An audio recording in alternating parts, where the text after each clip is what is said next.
ଔଷଧୀୟ ଗୁଣରେ ଭରପୁର ଅଶ୍ୱଗନ୍ଧା, ଯାହା ଅନେକ ରୋଗରୁ କରେ ମୁକ୍ତି। ଆୟୁର୍ବେଦ ଅନୁସାରେ ଅଶ୍ୱଗନ୍ଧାକୁ ଔଷଧ ଭାବରେ ବିବେଚନା କରାଯାଏ। ଆପଣ ଏଥିରୁ କାଢ଼ା କିମ୍ବା ଚା ପ୍ରସ୍ତୁତ କରି ପିଇପାରିବେ।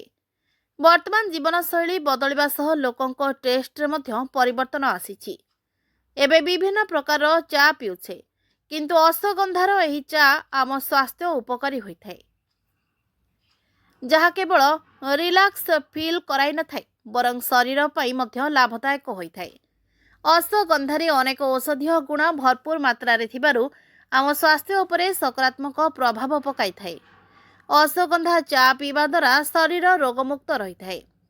ଶାରୀରିକ ଦୁର୍ବଳତା, ନିଦ୍ରା ଅଭାବ, ଚାପ ଏବଂ ଗଣ୍ଠି ଯନ୍ତ୍ରଣା ଭୋଗୁଥିବା ଲୋକମାନେ ନିଶ୍ଚିତ ଭାବରେ ନିଜ ଖାଦ୍ୟରେ ଅଶ୍ୱଗନ୍ଧାକୁ ସାମିଲ କରିବା ଉଚିତ।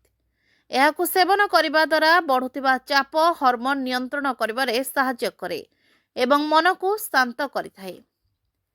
ଏହାକୁ ଚା ଭାବେ କିପରି ପ୍ରସ୍ତୁତ କରିବେ ଏବଂ ଅଶ୍ୱଗନ୍ଧାକୁ ସେବନ କରିବାର ଲାଭ ସମ୍ପର୍କରେ ଆସନ୍ତୁ ଜାଣିବା।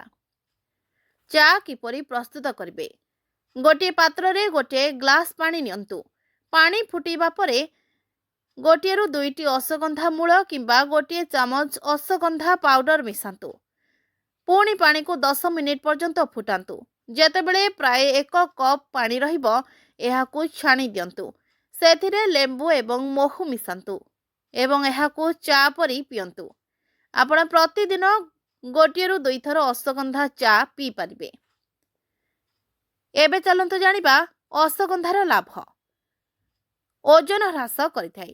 ଯେଉଁମାନେ ଓଜନ ହ୍ରାସ କରିବାକୁ ନେଇ ଚିନ୍ତିତ ରହୁଛନ୍ତି, ସେମାନେ ଅଶ୍ୱଗନ୍ଧା ଖାଇବା ନିହାତି ଜରୁରୀ, ଯାହାକୁ ଆପଣ ଗୋଟିଏ ଗ୍ଲାସ୍ କ୍ଷୀର ସହିତ ମଧ୍ୟ ମିଶାଇ ପିଇପାରିବେ, ଯାହା ସେବନ କରିବା ଦ୍ୱାରା ଆପଣଙ୍କର ପାଚନ କ୍ରିୟାରେ ଉନ୍ନତି ଆସିବା ସହ ଶୀଘ୍ର ଓଜନ ହ୍ରାସ ହେବ। ଦୁର୍ବଳତା ଦୂର କରିବ। କ୍ଷୀର ସହିତ ଅଶ୍ୱଗନ୍ଧା ପିଇବା ଦ୍ୱାରା ଦୁର୍ବଳତା ଦୂର ହେବ। ଗୋଟିଏ ଗ୍ଲାସ୍ କ୍ଷୀରରେ 2 ଗ୍ରାମ ଅଶ୍ୱଗନ୍ଧା ପାଉଡର ସହିତ 125 ଗ୍ରାମ ତ୍ରିକାଠୁ ପାଉଡର ମିଶାଇ ପିଅନ୍ତୁ, ଯାହାଦ୍ୱାରା ଆପଣ ଶକ୍ତିଶାଳୀ ଅନୁଭବ କରିବେ, ଯାହା ପିଇବା ଦ୍ୱାରା ଆପଣ କିଛି ଦିନ ମଧ୍ୟରେ ଫରକ ଦେଖିବାକୁ ପାଇବେ। ତେଣୁ ଏହାକୁ ପିଇବାର ଅଭ୍ୟାସ କରନ୍ତୁ। ରକ୍ତଚାପ ନିୟନ୍ତ୍ରଣ କରେ। ଉଚ୍ଚ ରକ୍ତଚାପ ଥିବା ଲୋକଙ୍କ ପାଇଁ ଅଶ୍ୱଗନ୍ଧା ପ୍ରଭାବଶାଳୀ ହୋଇଥାଏ।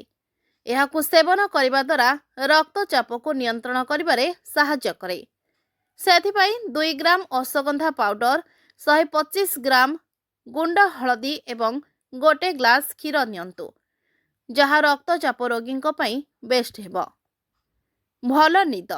ଯଦି ଆପଣ ସାରା ଦିନ କ୍ଳାନ୍ତ ଏବଂ ରାତିରେ ଭଲ ନିଦ ହେଉନାହିଁ, ତେବେ ପ୍ରତିଦିନ ଗୋଟିଏ ଗ୍ଲାସ୍ କ୍ଷୀରରେ 1 ଚାମଚ ଅଶ୍ୱଗନ୍ଧା ମିଶାଇ ପିଇବା ଆରମ୍ଭ କରନ୍ତୁ।